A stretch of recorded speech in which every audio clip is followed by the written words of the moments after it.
It's a rare event. It only happens once every 2 years, and that is a new release of Ubuntu as far as their long-term support release, their LTS releases, which is what 95% of Ubuntu desktop users, typically that's what they stick to, the LTS release. And this happens every 2 years in April, and we just had the new release of Ubuntu 26.04, codenamed Resolute Raccoon. And I'm going to take a quick first look of Ubuntu 26.04 inside a virtual machine today.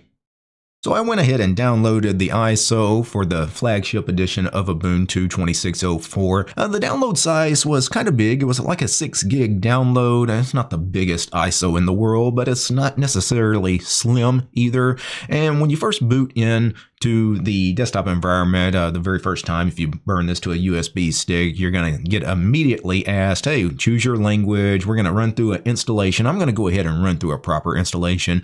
But for me, I don't love the white application here. It's kind of blinding as far as the screen on my eyes. And it's probably hurting you guys watching the video. I'm going to see if I can go in here and choose dark style. And maybe, yeah, that does change the application here. So that's much better on the eyes. So my language is English, nothing to do here. Just click next.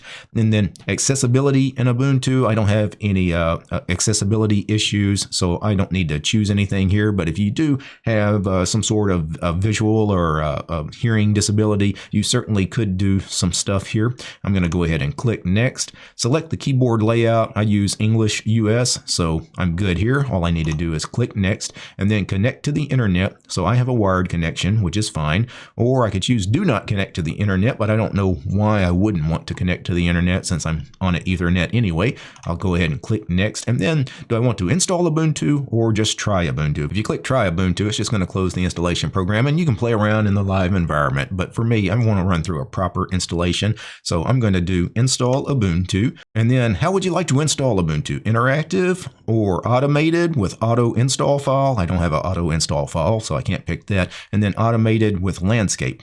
I don't know what the hell landscape is. This is for users and organizations that provide an auto install file. So since I don't have auto install file, these last two options are not for me. I'll do the interactive installation and then click next. What apps would you like to install to start with? The default selection or the extended selection? That's going to have a full suite of applications, including an Office suite and various utilities and web browsers and things like that. For me, I want the default selection because I'm in a virtual machine and I'm kind of limited on space here in a virtual machine. I don't want to install a whole bunch of stuff, so I'm going to go with the default selection of software.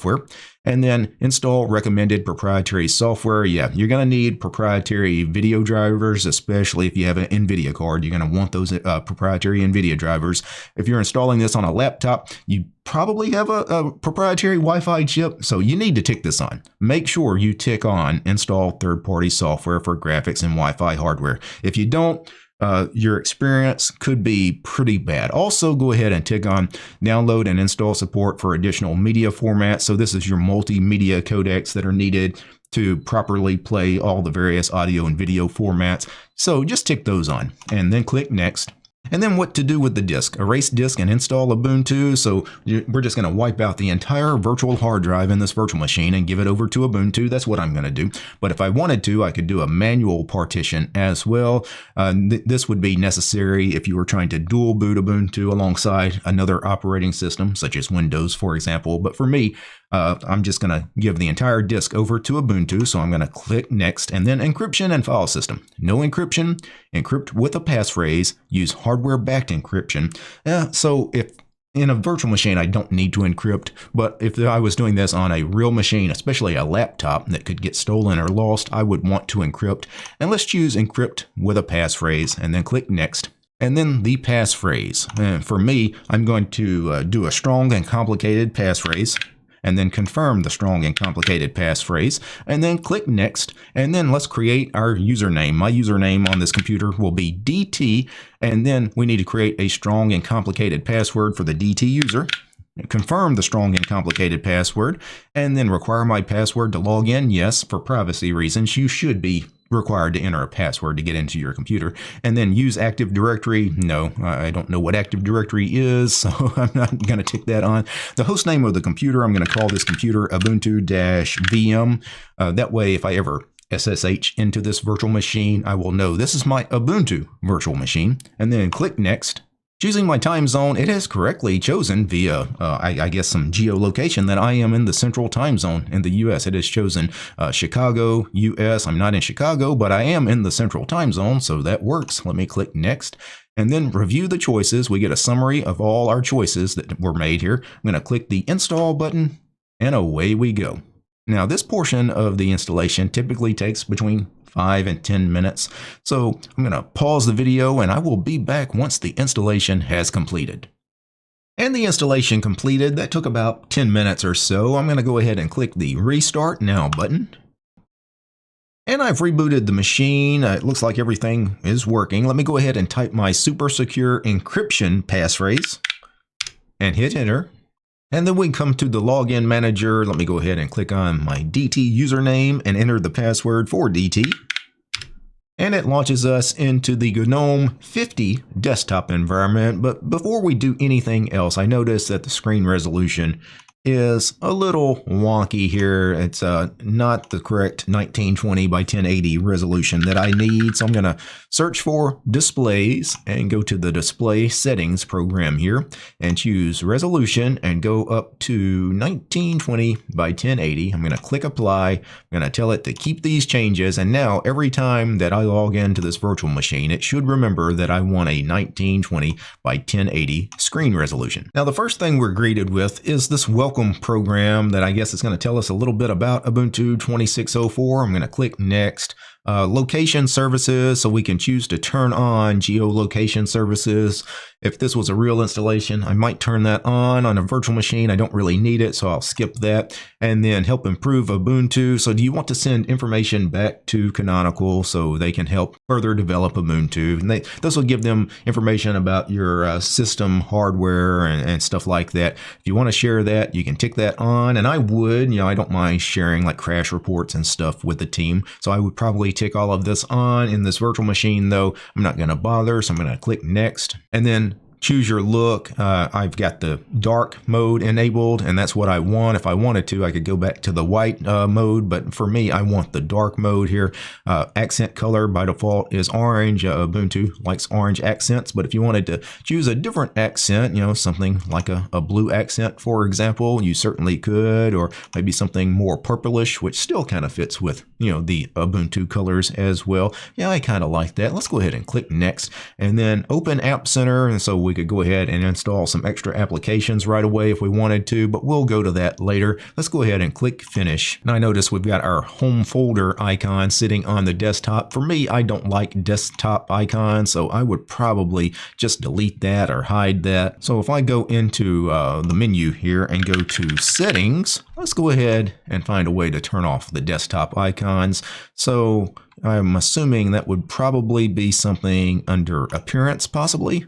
Appearance is the theme and the wallpaper. Ubuntu desktop, here we go. Show home folder. No, let's turn that off. Also, while we're at it, I think the side dock is a little bigger than what I would want. Let's bump that down from 48 down to 36. Yeah, I think that's much more appropriate. Now let's take a quick look at some of the software that is installed out of the box here on Ubuntu 26.04. Remember, this is the default software installation, so not the extended with all the extra packages. So we're not going to have a lot installed here. We have calculator, which of course is going to be the GNOME calculator. We've got firmware. Firmware is so you can go and get those proprietary drivers that you probably need for your NVIDIA card and your Wi-Fi chips. Now, inside this virtual machine, I don't have anything that needs a proprietary driver or any kind of firmware update. So, nothing to do here inside the virtual machine here, but on physical hardware, you may want to run that.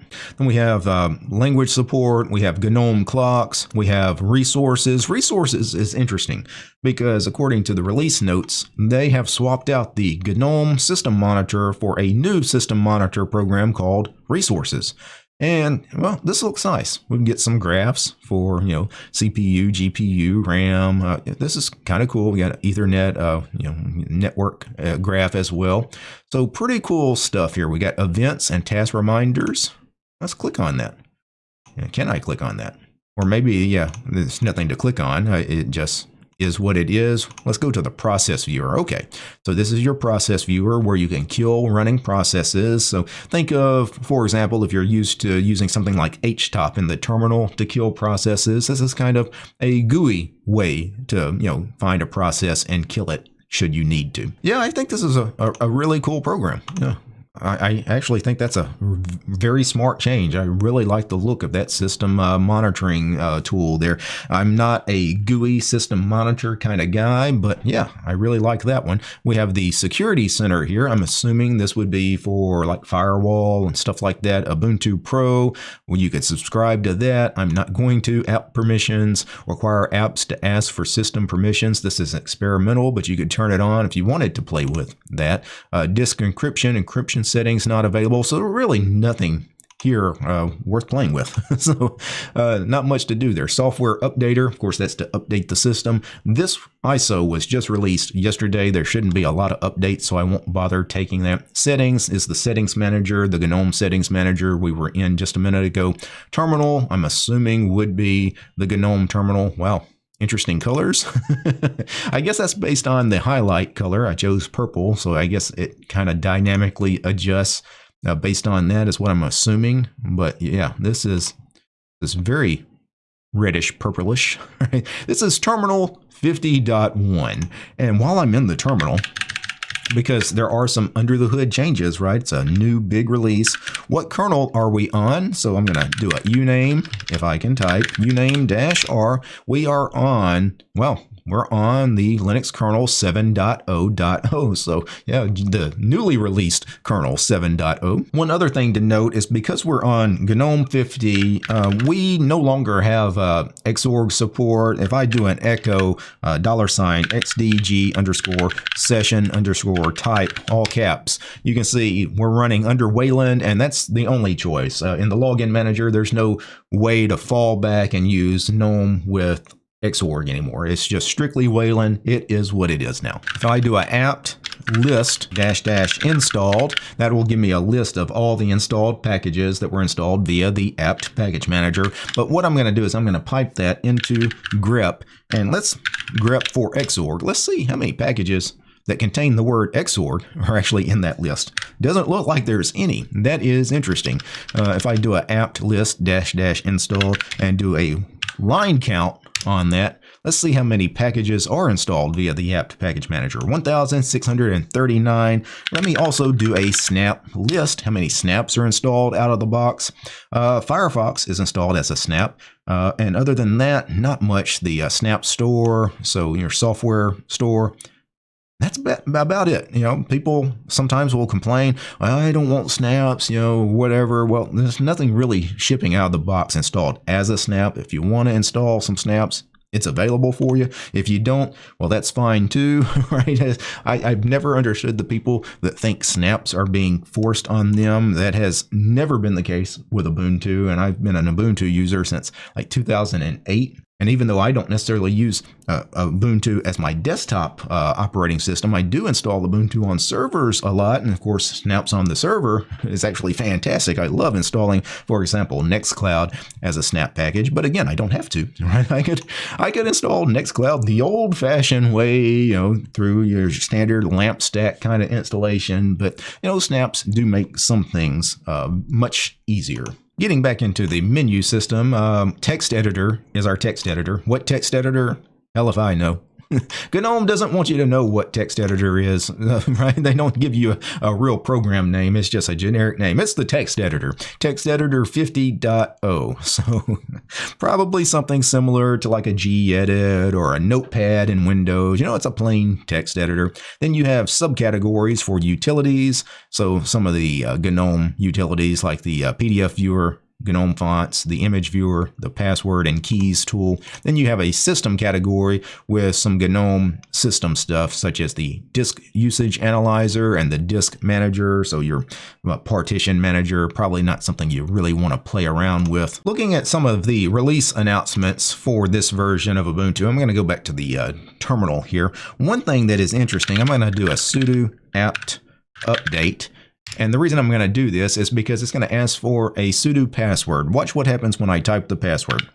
It shows asterisks, for my password, right? And this is nice if visually you need to know if you're typing the right amount of characters or if you're typing at all. For security and privacy reasons, you may not want people, for example, on a video as a content creator, I don't want people to know how long my passwords are if I'm typing them out on a video. So I think you can turn that off. I believe the tab key could turn that off, and now, yeah, I can type and you see no asterisks. So that's how, I would do that. Let me go ahead and kill that. I'm going to up arrow sudo apt update. And now, yeah, what I have to do is tab before, yeah. So I wonder if there's a way to permanently disable that, because I know some people will like the asterisks as a content creator. I'd hate it though. So a couple of other changes as far as software. I didn't see a video player installed here. Was there one? I guess because I did the more minimal install, I didn't get a video player. Those of you that install the extended software package, though, the media player, the video player, is no longer Totem, which has been the standard video player in GNOME for what seems like forever, since the beginning practically, right? They've now replaced Totem with the Showtime video player. Obviously, because we're on the latest version of GNOME, GNOME 50, there's some visualization changes and animation changes. Some of the visual changes here in Ubuntu, the top panel no longer uses transparency. I haven't actually taken a look at the center, the notifications, and our calendar and events. All of this looks really good, right? I will say GNOME 50 looks great out of the box, right? We've got, is this a screenshot tool here? Yeah, nice. I like that that's built in right there where you can get to it. That's something, for me, I take screenshots all the time, and I love having a quick way to get to a screenshot utility. And then you got your settings, and then you've got the lock for the lock screen, and then you got your session here where you can do a restart or log out, etc. Some other neat changes are well-being. If I go to typing well-being here, there is settings, well-being in the settings manager. Now, what is that? Well, this is screen time unavailable. This is a way to monitor, I guess, your computer usage. So this is kind of cool. Eyesight reminders, you can turn that on. Movement reminders, you can turn that on. It's all turned off by default. But for those that want to kind of keep tabs on how long they're sitting in front of a computer screen, that is really neat. One other thing I want to check, let me do a Control-Alt-T to bring up the terminal. That's a standard key binding in Ubuntu and a lot of distributions. Control-Alt-T often is the key binding to bring up the terminal. I want to check and see if htop is installed. Htop is not. So let me do a sudo apt install htop. And while I'm here, let me go ahead and also install Vim, because I don't think Vim is installed out of the box either. And I may want Vim at some point. This has been a standard complaint of mine, dating back for decades now, right? Is that, htop and Vim are kind of standards. Like, they should just be on every Linux distribution. And, every time I take a look at Ubuntu, it always amazes me that, they've got stuff installed. It's not like it's the most minimal distribution ever, but to not have htop or Vim installed just doesn't make sense to me. But I'm going to run htop, and let's check system resource usage. And yeah, we're not using much CPU right now. Really shouldn't be using any, because I'm not doing much on the computer. And RAM, we're using 1.1 gig of the 6 gigs of RAM that I gave this virtual machine, which is pretty standard for GNOME. It typically uses a little more than a gig of RAM every time I take a look at GNOME in these virtual machines with these settings. So it's about standard. Now, one thing to note is this latest version of Ubuntu, they have bumped up the minimum system requirements. They do say that now the processor, you need a 2 gigahertz dual core or better processor to run Ubuntu. I think for most people, practically everybody should be good on that. For RAM, they recommend a minimum now of 6 gigabytes. So they say 4 gigabytes might work on some of the smaller flavors like a Xubuntu or a Lubuntu, but for GNOME, you need 6 gigabytes. I think realistically, for modern computing, Most everybody's probably going to have 8 gigabytes on their machine. If you don't have 8 gigabytes, then you probably shouldn't be running the GNOME desktop environment with Ubuntu. You're probably going to need to go to something smaller, something like a Ubuntu. Also, storage, they recommend 25 gigabytes of free space now, and they say 50 to 100 gigabytes is recommended for dual booting because you got to save room for the other operating system, and that other operating system a lot of times is Windows, and Windows requires a ton of space. And then we should talk about the support. So Ubuntu 26.04 is a LTS release, meaning it gets 5 years of support. So if you install it now, you could run it until 2031, right, and get support through that entire 5-year period. Realistically, what most people do on Ubuntu LTS releases, you run them for 2 years. You'll run, for example, 24.04. You installed that 2 years ago, and here in about 2 months, you will get prompted to update to 26.04. You won't get it right now because it's a brand new release and they want to make sure that things are stable, but there will be a point release, I believe, in June. You'll get 26.04.1 come out, and when you get that come out, everybody on 24.04 will be prompted, hey, would you like to move to 26.04 now? And then you'll be offered that upgrade path. And I'm going to have to upgrade a number of machines because I do have some friends and family computers that I've installed Ubuntu 24.04 on that in June I will need to make sure that I get them onto 26.04, assuming that their computer can handle it. If their computer can't handle it, then we may put them on something a little lighter. One final thing I want to do, as always, let's take a look at the wallpapers, because Ubuntu is one of those distributions that always includes a new wallpaper pack with each release, and it's always really nice. Like, they typically have some crazy good wallpapers. So, you got some abstract art in here. Some of this, what is this? Raccoons. Okay, well, it makes sense, right? Resolute Raccoon. You got some, obviously, photographs, really beautiful aurora. You got, a forest. You got some lightning. Really cool stuff here. A flower here. Yeah. This is really neat stuff. You got a lot of Resolute Raccoon stuff. So that's the, I guess, the for the dark mode Raccoon. If I was doing the light mode, I would have the purple Raccoon available for me. And here's another one with raccoons. A lot of raccoon stuff, as you would expect. And here's one of the raccoon wallpapers. I really like that. For the dark mode, instead of going with the gray wallpaper, which is not much contrast, we need a little contrast. So for me, I think I would do the purple raccoon with the dark mode. So there you have it, a very quick and cursory look at the new Ubuntu 26.04 codenamed Resolute Raccoon. For all of those at Canonical and for those that helped work on Ubuntu, all you guys that made commits and helped beta test and everything that made this release possible, I want to congratulate you guys and say job well done. Now, before I go, I need to thank a few special people. I need to thank the producers of this episode: Matt, Steve, George, Darloff, Lee, Mark, Methos, Urian, Peace Arch and Fedora, Realities for Less, Roland, Morgento, and Ubuntu, and Willie. These guys, they're my highest tiered patrons over on Patreon. Without these guys, this quick look at Ubuntu 26.04 would not have been possible. The show is also brought to you by each and every one of these fine ladies and gentlemen. All these names you're seeing on the screen right now, these are all my supporters over on Patreon because I don't have any corporate sponsors. I'm sponsored by you guys, the community. If you like my work and want to see more videos about Linux and free and open source software like Ubuntu, subscribe to DistroTube over on Patreon.